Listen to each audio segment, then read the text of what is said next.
Yes, it is. Should we double check? Yeah.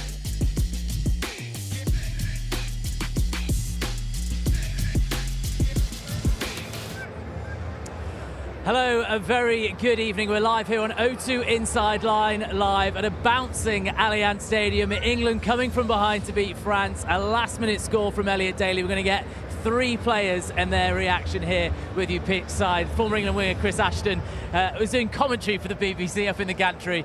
Chris, that was some game. Yeah, it was. We found a way to get through it. Looked like we could lose, but we managed to do it on the run, which is the best thing, I think. Jamie George coming on, Ollie Chesham had really big impacts in the game. I just wanted to see England win. As everybody else did in this stadium, we managed to do it. Let's get a bit of reaction then. 3 players coming your way. Let's start with Ollie Sleightholme, who's got a guest with him as well. Ollie, in you come. Congratulations. Let's get you in the middle here with Chris Ashton. Huge congratulations. What are you feeling straight off the pitch? Yeah, buzzing, I think. We really took our learnings from last week, and I think we've showed what we can do against big sides like France today, and we've shown what we can do on the pitch here in front of this home crowd as well. Do you know, there's only so much you can do in training and learn and stuff from the week before, right? But then, was there a difference this week? Could you feel that you just had to find a way to win? It might not have been any different to you, but maybe it was. Yeah, definitely. Obviously, I didn't actually play last week coming back from injury. In and around it all the time? Yeah, it felt like this week a lot of things that we were doing real clicked. There was a lot of cohesion in what we wanted to do and what we wanted to get out of it in the game plan. And I think everyone was really on board with that. I'd say they were last week as well, but this week it just felt real connected and everyone on the same page. There was a bit of collision with you and Damien Penaud early on in the first half. Yeah. You did that just on purpose, just give him a little nudge. Yeah, always. Yeah. you know the dark hours of being on the wing. You just got to let him know he's there because he's a hell of a player. But they seemed a bit rattled today. Now, whether that was to do with you putting pressure on them, it didn't matter. You get little wins like that, it all adds up, right? Yeah, definitely. I think we knew if we put them under pressure and we took away their threats and didn't give them the pictures that they wanted, we'd have a fair old chance against them, and we showed that today. Yeah, and Finn Smith at fly half. Yeah. What do you think? It was comfortable with playing with him? He did really well at the end to finish the game. Obviously play with him week in, week out at clubs, so very, very used to playing with him, and I think, he stepped up today and showed what he could do. Yeah, it was such a good win, mate. And the relief, the pressure. Now, have you been in camp? Slightly easier week now next week, isn't it? Yeah, definitely. Obviously, we'll have a couple of days off now, which will be nice to get home and reset, and then back to it middle of the week. Ollie, before we let you go, you brought an extra one. I'm not even introduced. Who is this, please? This is little Lyra. She's quite sleepy. She's very calm. She is very calm, which is a bonus because she isn't normally, but she wants the mic. Were you a bit of a lazy baby as well, or not? I was a nightmare of a baby, I believe, yeah. She's very much enjoying that England mic, but we're going to let her dad go and enjoy the celebrations. Thank you very much. Well played today, Ollie. And we're going to have straight in Finn Baxter, man of the moment. Thought he'd scored a winning try for England. Congratulations, Finn. Huge congratulations on today. How are you feeling straight off the pitch? Oh, unbelievable. That noise at the end and how tight it was. It was unbelievable feeling, and I'm still buzzing off it. Before we get Chris to ask you a couple of questions, I think we're going to be able to watch your try back, which I'm hoping it'll be the first time you've seen it. It's a classic prop try. Talk us through it. So I just controlled the space there, pointed out where I wanted to go, and just buried my head, leg drive, and the lads pushed me over as well. We've been practicing that all week, and we said we want to go after it as well, which, it's so nice that the pack can score a pick and go try, and well, for me, it's even better. In your mind, that's 100 metres, right? I was telling Smithy, I was pointing it out when we were doing our lap, going, see just right there, you need to watch in the week, because that's what you need to add to your game. That's how you become the next level. Half a metre, it doesn't matter. They're all 5 points. How was the first scrum coming on against Antonio? He's a big fella, isn't he? Yeah, it was frustrating to give one away, a pen away there, which is not the first scrum any prop wants. But I kept. Yeah, you didn't get phased by it at all. Level, and just went in level to the next one, and we got a bit of a tendency, which was nice. Yeah. What's the better moment? Scoring the try, getting the win? Oh, getting the win. Getting the win. Correct answer. That roar Steve will be happy about that. That roar was amazing. Yeah, unbelievable. Can I just quickly ask you about the celebration? There was barely a celebration there. We were sort of was it because of the emotion? Yeah. I'm not used to scoring tries, if I'm honest. And usually I just plod back, and I thought it's the same thing, isn't it? And we've got to receive a kick-off as well, so let's get on with it. Yeah, important jobs. So next week, you can have a relaxed few days, chilling out, makes it a bit more sweet having a win like that. Yeah, absolutely. And we've worked so hard, not just the last 3 weeks, but since the summer and before that, for lads that were in before, and it's just so.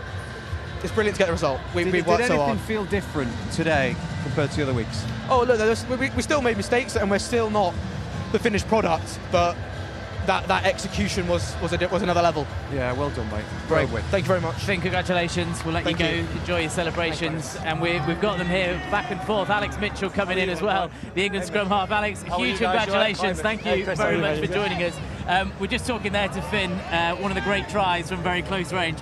But just talk to us about the atmosphere, particularly that last sort of 10-15 minutes when you go for the win. It was fantastic, wasn't it? One of the best I've heard it. It's it was amazing. I mean, the French were loud as well, singing Allianz Bleu. So I loved it personally, and that's kind of the thing you need to get you over the line that last 10 minutes. So what a game, back and forth the whole time. Obviously a lot of mistakes in there, but we found a way to win it. So how good? What were you thinking when Dupont comes out with a crazy pass over the top and they managed to score the try? You're behind again under the post, but you've managed to find a way to get back and get winning again, which is so important for a young team, right? Yeah, it's massive. I think we spoke about it in the week, like they can pull stuff out of nothing. Dupont's obviously a class player, so we just got to be alive for that, and when they do, just run for each other, find a way to make a last-ditch tackle, make them do one more pass, and a few times they did that and fumbled the ball, so it's credit to the boys digging in and find a way to stop some tries. And yours and Finn Smith's connection, obviously from club at Northampton Saints, played out today. Enjoyable playing with him. It seemed like you did. You just work well off each other. Yeah, I mean, he's fantastic. He's only 22 and he leads the boys around. He's a fantastic leader, so he actually makes my job so easy. Yeah, he's class to have at 10, and we're very lucky in that position, but he was class today, wasn't he? Does he act 22? Because he acts like 40 sometimes walking around the pitch. It's weird, he's so mature, a bit too mature, mate. What is up with you, mate? But he's he's a top lad, and one of my good mates. Yeah, good. Alex, we just keep talking. You're actually going to bring up the Northampton Saints connection here and Tommy Freeman's try. Just kind of, can you tell us what was going on the pitch? Was this something cool? Was this something that Finn would be kind of doing off the cuff? Yeah, I think so. We just got to stay alive for opportunities. A lot of the time when you tighten the defence up, it's opportunities to get one-on-ones on the edge, and Fremo's world class at that. So yeah, Finn wanted the board and just put it up on their winger, and Fremo, like I said, what a finish from him. So he was class today, wasn't he? Was the plan to counter-punch as you did, or was it always, did it just play out that way on the pitch? Because it seemed like you scored tries just opportunistic, of little kick plan was a big part of it. Was it always the intent to play that way? I think so. Obviously you want to kind of score off set piece and your kind of game plan, but it doesn't always go the way you want it to go, so you have to adapt to that. Obviously the conditions weren't amazing. It was a slippery ball, so the times you could put it in behind, put their back three under pressure, trap them, make mistakes. I think we did that really well, put a lot of pressure back on them, and that gave us opportunities. So yeah, we found a way, and I'm personally buzzing. What's the most important thing from today, do you think? I think that belief, that confidence. Obviously we know we're a top side, but the last couple of games just haven't gone our way. I mean, how many games have we lost by a score or last minute try or penalty? And that's just frustrating, and it digs in. So we know we're a good enough side to beat the best teams in the world, but that confidence that we get now from beating them is going to be massive for us. And just that, I guess mentally, you said there's been a lot of really close losses. To get this one over the line, to beat a top team again, such a buzz going into a fallow week. Exactly, yeah. I mean, that confidence, like I said, it's going to be massive for us.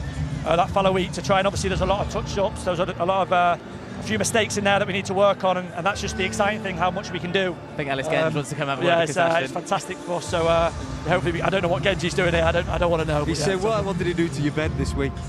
Oh yeah, we had a bit of an argument, so he just drenched my bed full of water. Okay, what did you do then? I couldn't do anything. You slept on the floor? It was like 11:30, so I just slept, get hypothermia. I was like, cheers Genji, this is class, mate. What was he arguing about, you're allowed to say? Oh, I can't talk about that. Okay, talk about that. In-camp secrets. We'll hopefully try and get that through your Otis Alive. We'll let you go, James. Thank you very much. Really appreciate it. Cheers, mate. Thank you very much. You can, Chris, take hold of that for us, or we'll get rid of it. There we go. Right. Final thoughts from Chris Ashton. That was a sort of special day. It felt like maybe a turning point sort of day, because England have so many times been in this close situations, not closed it out. Yes. Today, particularly that last French try, I think there was a collective sort of groan going around the stadium. But here at the Allianz for the first time, a win against a really big side. Yeah, and I think it's quite easy to forget how young a lot of the team is, because you just expect England to be at a certain level all the time. So just for the lads like Finn Baxter, Finn Smith, they're really young lads, and they're only just starting off on their test career. So it's just the belief now, getting it, because France are so good, they're such a good team. To get one over on them like that, and being at home as well, I think adds more confidence to the team. And doing it, they didn't have it easy. They did it in a difficult way, and they fought their way through the game to find a win. You've got to take a lot from that. And going into this game, France are favourites for the Six Nations, and I know England have lost now, but they've got 3 games. You'd say on paper, potentially they'll go into as favourites now. I know Scotland have had a very good recent record. Yeah. This completely changes the whole Six Nations campaign for them. Yeah, and it makes tomorrow's game, Scotland v Ireland, even more important, because if Ireland get beat, the door's open again. Scotland have got to find a win, so there's just more pressure on the tournament. And having Scotland at home, what a massive game that's going to be. A couple of weeks' time, that game for you. That's the former England winger, Chris Ashton. Thank you very much for joining us here on O2 Inside Line Live. Pitchside at the Allianz Stadium. We'll be back a week on Sunday in camp with O2 Inside Line Live. That'll be Danny Kerr and a couple of players. And that huge game, of course, here in a couple of weeks. England against Scotland for the Calcutta Cup. What a game that should be. We've got a little taster for you before we go. But thank you very much for joining us. Have a very good evening.